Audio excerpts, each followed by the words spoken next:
Yo, what's going on, guys? Mush back at it with another video, and it has been a long time coming, but the original Gears of War is finally coming to Steam in the form of Gears of War Reloaded, the iconic original game faithfully remastered. Now, it's also coming to PlayStation 5, and that's probably the bigger deal when you assess, Gears of War coming, getting this remaster and everything like that. However, while Gears of War 1, the Ultimate Edition, was available on PC, it was exclusive to the Microsoft Store, and let's be real, you guys. Ain't nobody trying to mess around with the Microsoft Store, you feel me? People want to play this game on Steam, and now you got Gears of War 1 coming to Steam. Unfortunately, it is just Gears of War 1, so I thought Gears of War really got cooking with Gears of War 2. Gears of War 2 I thought was an incredible game, as did I think Gears of War 3 was an incredible game. However, it makes sense to start off with Gears of War 1, but I think a lot of people were of the mindset that, hey, we're gonna get this collection right out the gate, and all of the games are gonna be available, and you're gonna spend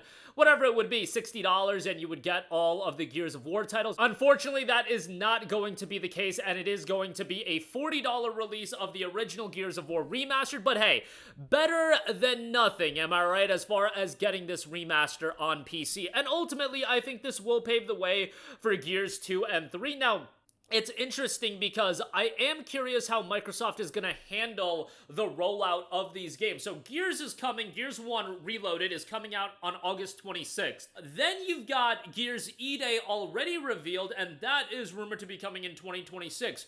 Are we gonna do Gears 2 and 3 before then or after then? After that makes sense because Gears E-Day is a prequel to Gears 1. So you introduce people on these other platforms to Gears with Gears Reloaded, and then they'll be excited for E-Day. Because let's be real, while Gears 4 and 5, Gears 4 isn't even available on Steam, but Gears 5 is available on Steam, and I liked Gears 5, don't get me wrong.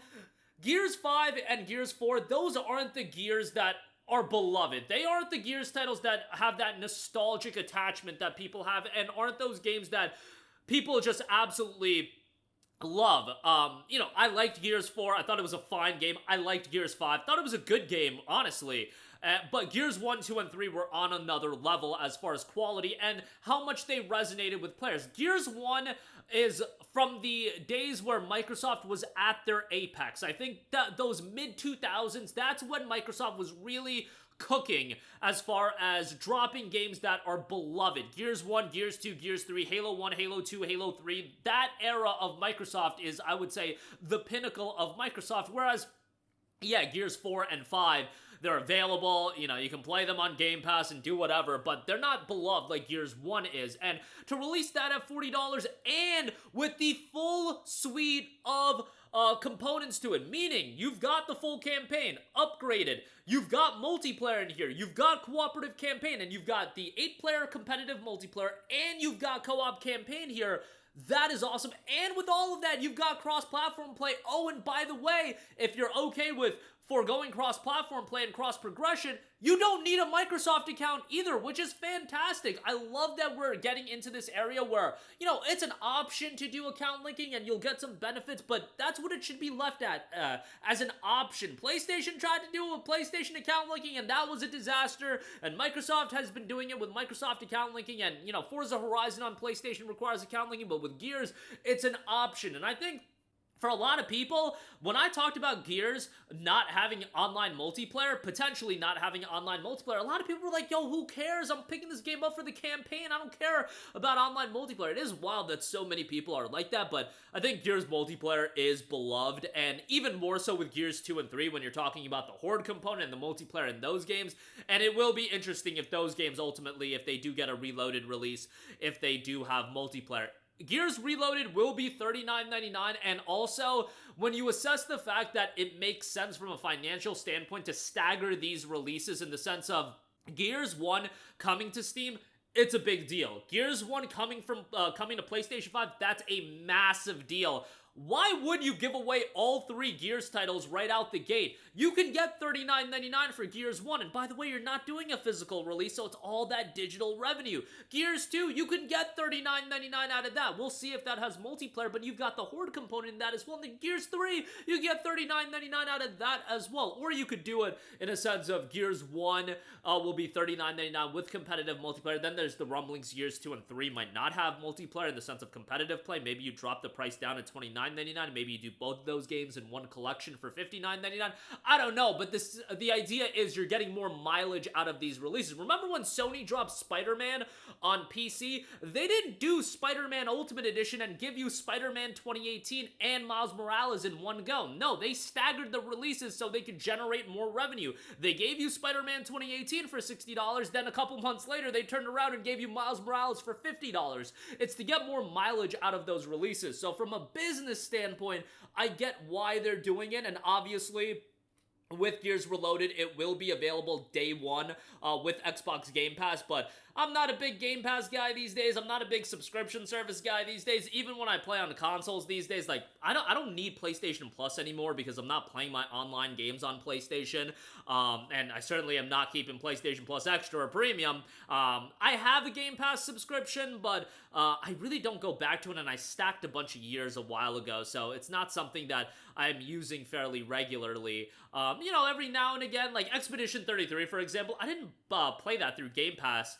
I would want that game on Steam and having that available. Now, to be fair, Sandfall provided me a copy of that game, but I digress. There are a lot of games that come out that I don't get a copy of that I would just want it on Steam or want it as a copy or have a license of, and Gears is gonna be that. I don't have a contact with Microsoft or anything like that. I'll be paying $39.99 to have this game in my Steam library, and I'm more than happy to do so because Gears 1 is at that level. That's the kind of game that I totally want in my library for the foreseeable future, because while I'm going to be playing Gears 1 predominantly for the campaign, this is one of those games that for the campaign, I will go back to it over and over again. You know, it's like one of those games, like a Resident Evil 4, you know, games that I love and I will go back to. And one of those games that it's not a super lengthy campaign, so a weekend, you just want to go back, play through it with a friend and co-op. You can do exactly that, and I'm super excited for it. You're talking about 4K resolution support, 120 FPS support, the ultimate multiplayer experience with cross progression